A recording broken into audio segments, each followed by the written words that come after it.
लोभ में लोग बदल देंगे इरादा अर्जुन।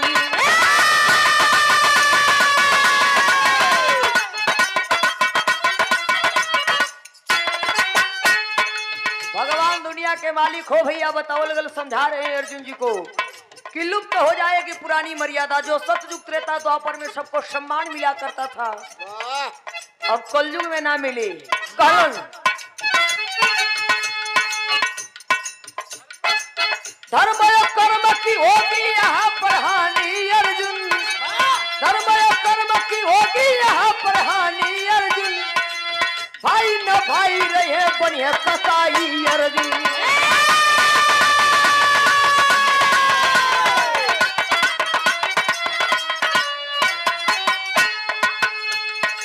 दुनिया के मालिक एक बात और बहुत बढ़िया विचार के बतौलन कि धर्म या कर्म की होगी यहाँ पर हानि अर्जुन, और भाई न भाई रहे हैं बनिए कसाई अर्जुन। कहलन गौवा ब्राह्मण के मिली सबही सताई अर्जुन, गौवा ब्राह्मण के मिली सबही सताई अर्जुन। भाई न भाई रहे बनिए कसाई अर्जुन।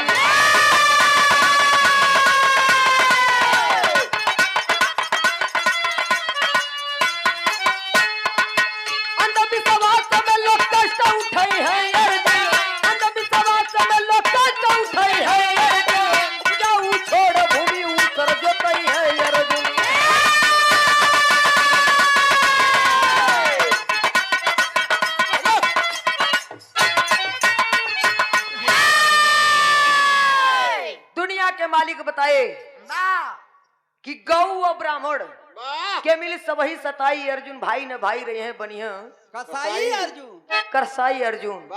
आज कलयुग के धरती पर गौ माता के कितना बड़ा सम्मान मिले थे आप लोग देखता हुआ, और साथ साथ ब्राह्मण लोग का भी अपमान होता, भाई भाई के ना होत हुआ। और एक बात बताए दुनिया के मालिक, अंधविश्वास में दूसरा के बात में फंस के गलत काम करी हम। अंधविश्वास में लोग कष्ट उठाई अर्जुन। उपजाऊ छोड़ भूमि उसर जोतई, उपजाऊ जमीन देखत हुआ जेकर परिवार बढ़त हो, परिवार ज्यादा हो जाता तो घरे से निकल के बखरी से निकल के जौन रोडे पे उपजाऊ खेत हो मन लोग मकान बनावत हुआ। जौन आजा परवाजा दद्दा पुरनिया के जमाने के छुटल हो, जौने में रड़ा कुसा जमल हो, ओके लोग खेत बना लेते हुआ। मोदी योगी के राज्य में हो। लेकिन कहना है विराह के लाइन में गीत का बानगी बताओ गई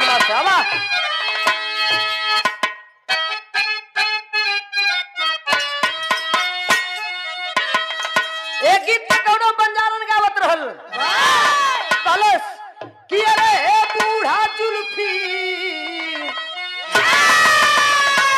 कि अरे बूढ़ा जुल्फी कटाइला, अरे हे बूढ़ा जुल्फी कटाइला, फिर न यही है जवानी।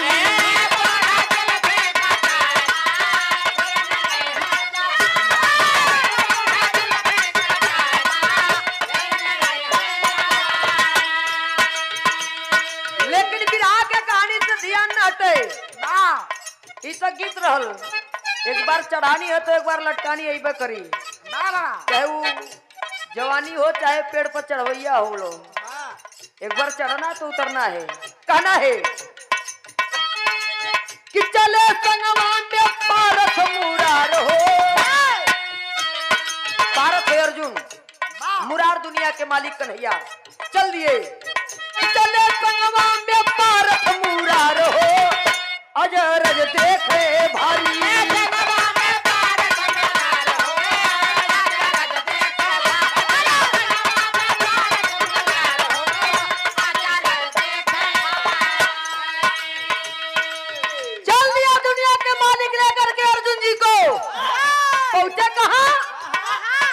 गांव में जैसे आप लोग बैठल हुआ वैसे ही एक गांव में पहुंचलन वहां के दृश्य का रहल मास्टर।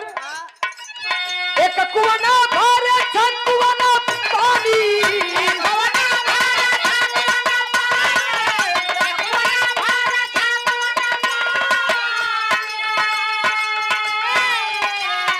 एक थे भरे में छन करे पानी,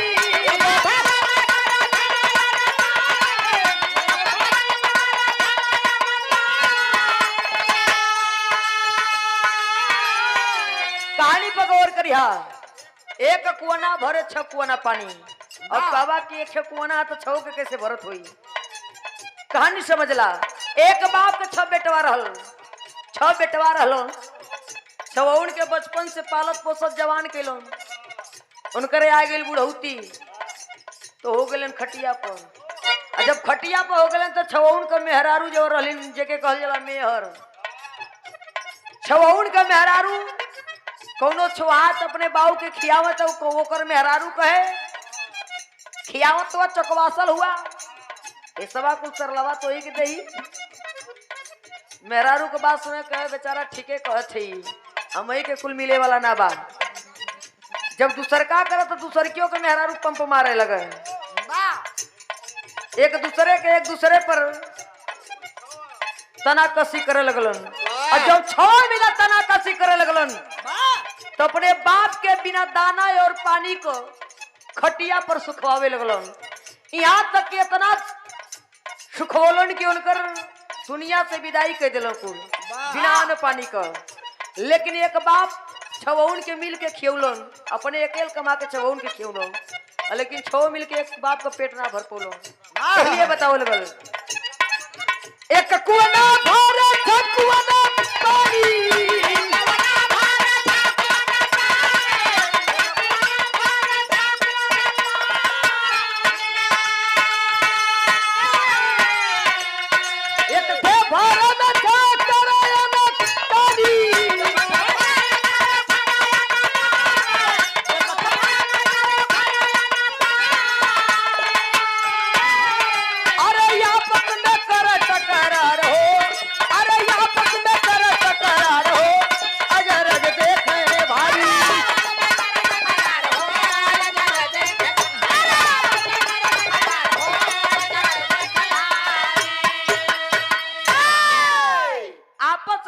टकरार हो अजरज देखे भारी। अर्जुन जी कलन की का प्रभु ये होई कलन की हे कलयुग हो। कलयुग में ऐसे बढ़ के अत्याचार होई। जब वहां से चलल कुछ दूर आगे लेके पहुंचलन एक जंगल में। तो जब जंगल में पहुंचलन तो वहां के का करिश्मा हो फिर हमें कहा तर्ज लगल मास्टर।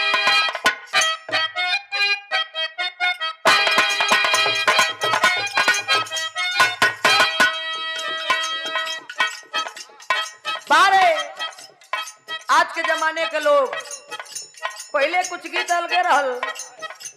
स्वर्गीय कैलाश दादा कहे कि आज बड़ेरी बोले काका हो मोरे राजा जी है। पहले डॉक्टर ना रहे लोग, पहले वैद्य रहे। नारी पकड़ ले तो बता दे कि तोहरा बुखार भलो कि ज्वर भलो, लड़की होई कि लड़का होई। अब पहले का असगुन गुण सगुन बुझा जा कि मर्द आई कि ना आई। हाँ कौआ बोल देते लोग कहा कि केहू आवत बा।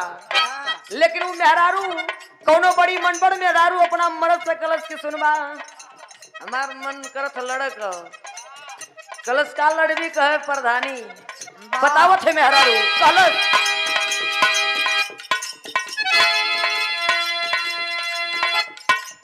सैया हमहू लड़ब प्रधानी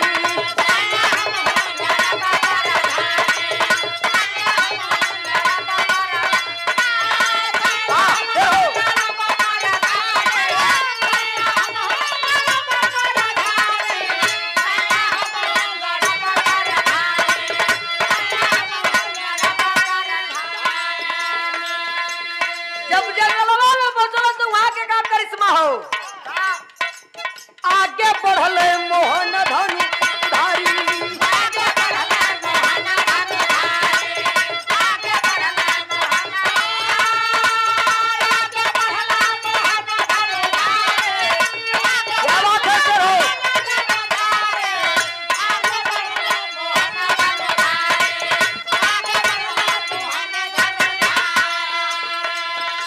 आगे बढ़ल का देखलन एक ठे बंडरिया पछ गो बचनवा।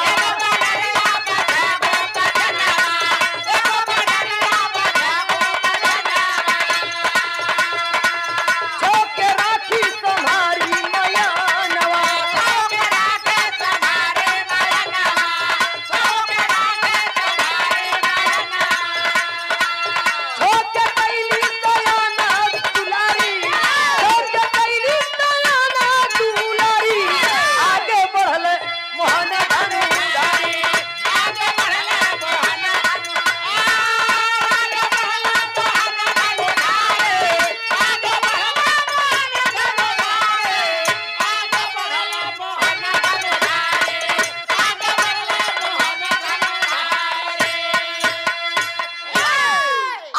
जंगल में बड़े लेकर के दुनिया के मालिक कन्हैया, तो वहां के दृश्य ये रहल कि एक बंदरी के पेट में और पीठ पर मिला के 6 बच्चा चपकल रहल। जब 6 चपकल हुवन तो वो अपने मतारी के स्तन का दूध पियत हुवन।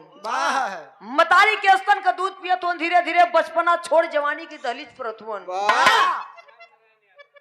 ये हमारे बड़के भैया राम नारायण यादव जी सादर 101 रुपये का आशीर्वाद भैया के पलगी बा। जब जवान होथुअन तो मतरिया के बुढ़ौती के अवस्था आगल।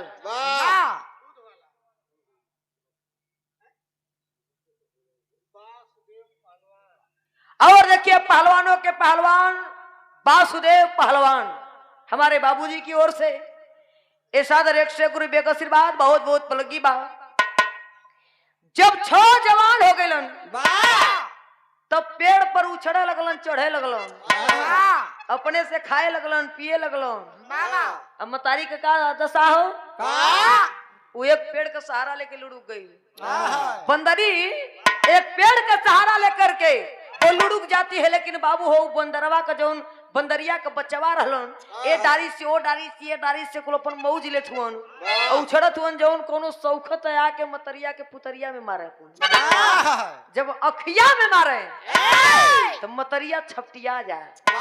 अर्जुन जी देखलन आंख में आंसू लगे, कन्हैया से कहलन कि प्रभु अब एजे से लौट जाए। कलन कन्हैया जब जिद हो तो जब जिद्द रही पूरा देखला कि कलयुग में का होई। एक बात और बताओ गल,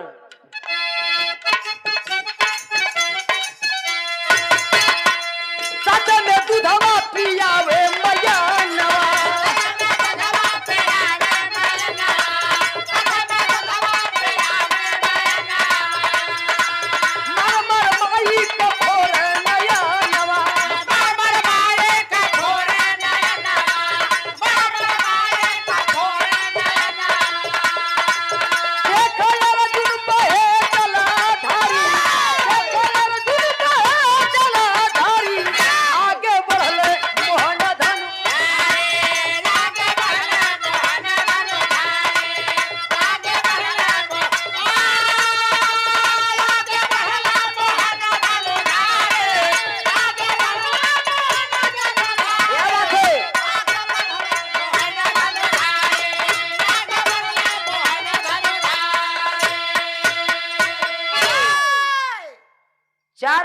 जानवर होलो कि वो अपने मैये के खा जलन लो। कौन कौन भैया?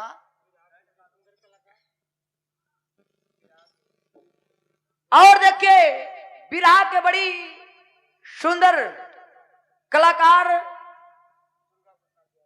हमारे बड़े चाचा श्री हमारे गुरुवर दुर्गा प्रसाद यादव जी,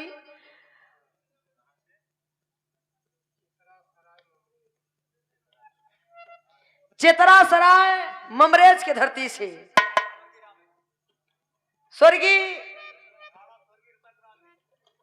स्वर्गीय अखाड़ा रतन राम हित, क्या बात है, सीताराम बाबूजी की ओर से बहुत बहुत पलगी है भैया।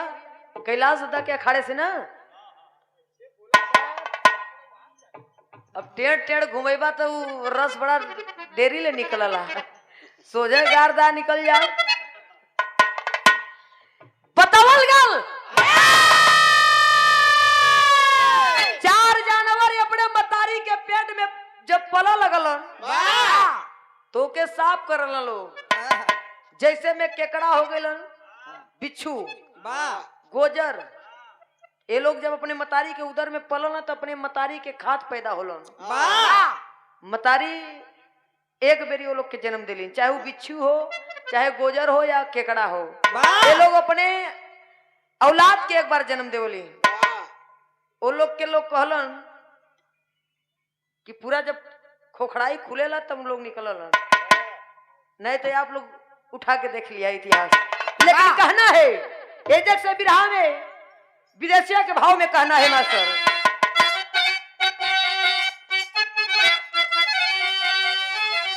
अरे चैन ना पारथी के अरे मन नाही धीरावा,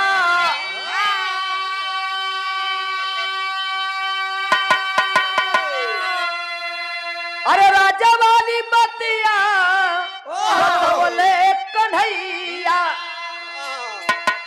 कल युग में माई बाबू अरे बेटा जन्मई है हो करिया नया दर्शमा झवले कन्हैया। भगवान बताए कि जौना बेटवा पर बाप के गरूर हो कि हमार बेटवा जवान होई तो हमार नाम करी, हमार सम्मान करी, हमारे जीवन का हमारे बुढ़ौती का सहारा बनी। वो बेटवा का करी मरी है दाना पानी अरे बाप मोहतरिया हो अरे बेटा बहू मौज करी है सुनवले कन्हैया। दुनिया के मालिक बताए कि ये कहीं बेटवा रही चाहे वो 4 गो बेटवा रही मतारी बाप के लोग छोड़ के मेहरारू लेकर के बीबी लेके परदेश चल जाइहन। उहे बाप जौने बाप के असरा रहल कि हमार बेटवा जवान हुई तो हमारे 4 गो लाठी हुई, 4 गो बेटवा हुन तो हमारे 4 गो सहारा दी है। लेकिन जब जवान हुई तो उहे कुल पेट पर और पीठ पर लात के मार के चलियन मतारी के। बूढ़ा बूढ़ी अपने से फुकियन खइयन जब वो लोग कयंत हो जाए तो परदेश से कुलइहन। अब परदेश से यन तो 4 दिन पिपरे के पानी दियन जब तेरही बीती बिहाने लगियन कुल दाल चाउर बाटे जौन तेरही में बचल रही 4 चाउर आटा चीनी जितना समा रही पावा भर रही वो 2 गो जो 4 गो मरचा मिली वो बढ़ जाई वो कुलधिया के लेके चलिए हम जेते भरना। ये दुनिया के मालिक समझाए लेकिन भैल का मास्टर आगे अजरज देखे अर्जुन अरे आगे अजरज देखे अर्जुन अमवा नेबुला हो तैयार और नेबुला के डाल आम फरो आम के डाल नेबुआ नेबुला या नेबुआ नेबुआ तोरे घरे वाला ए भैया धुआं धक्कड़ वाले चल जा। एक बाग में पहुंचे जहाँ की फल का फुलवारी बाग सजल हो। वो बाग में पहुंचे तो देखे अर्जुन जी की आम के डाल इतना मोट हो नेबुआ इतने बड़ा बड़ा फरल हो नेबुआ का डाल इतना बड़ी मोट हो लेकिन आम यूं यूं लटकल हो। जब अर्जुन जी देखलन कलन की ओ अब ये जब बजाई मुरली के बड़ा घुमाओ थुन दिन भर हमके कन्हैया मनवा मने कहतन कि तू हमके का बजीबा जब हमारे ही साया में तो के पलई की है। कन्हैया जी कलन की आज तो के हम सबक सिखाई जिद कैला है ना हमारे कक्ष में लेकर के चल दिए दुनिया के मालिक। अर्जुन जी कलन की प्रभु एकर मतलब का है तब कन्हैया जी समझावत हुन का समझावत हुन बिरहा में तर्ज लगे मास्टर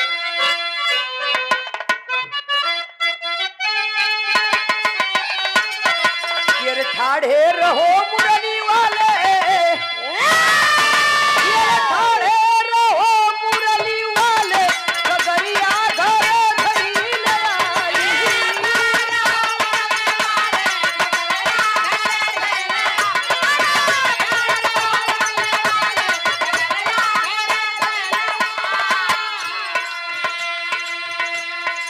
कहानी से ध्यान ना अटक का समझ में आओ तो कुछ कुछ ना हाँ ये विराह में तो लोग के कुछ सीख मिल जाए आपके बुढ़ौती बदे। जे जवान भाई हो वो अपने आगे के पीढ़ी सोचे उठा तर मत ताका सामने ताका बहुत दूर ले ताका लो ये उठा तर तक लो कर काम खत्म हो जाओ। लेकिन भगवान बताए श्याम से पूछे धनु धरिया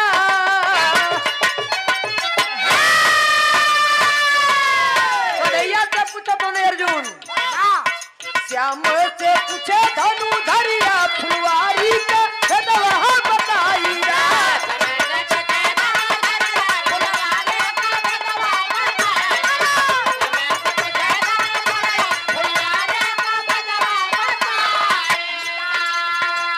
श्याम से पूछे धनु धरिया अर्जुन एऊ का भेदवा बताया था तब कहे भगवान नहीं तो कर दी बगिया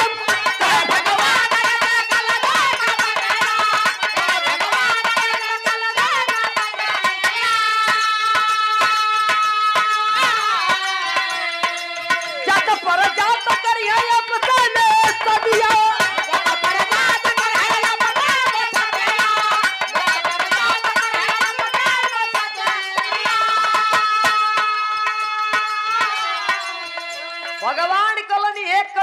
बगिया है अर्जुन कलन कैसन कलयुग का बगिया कलन की कलयुग में केहू ऊंच नीच ऊपर नीचे गरीब अमीर जात परजात ना देखी कलन ओकर मतलब कलन की जेकर जहाँ बेनिफिट होई बैठ जाई वही बैठ जाई मतलब याद कलयुग में जात बिरादरी पर केहू ना आवत हो नहीं जेकर लड़का जहाँ पटौलस बिरादरी ना देखलस चल गो 2-4 महीना के बाद आल भैया सुलस सपाटा हो गल लेके रह लगल भगवान बताए भगवान ई त करती के बगिया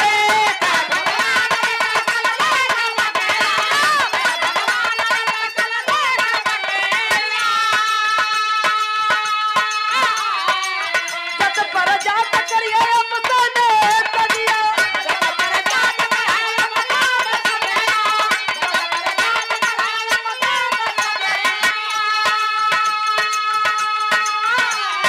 लोगवाई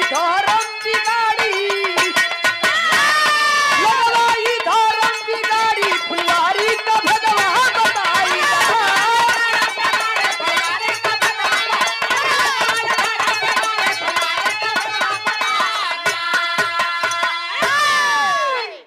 लोगवाई धर्म बिगाड़ी फुलवारी का भेदवा बताई दा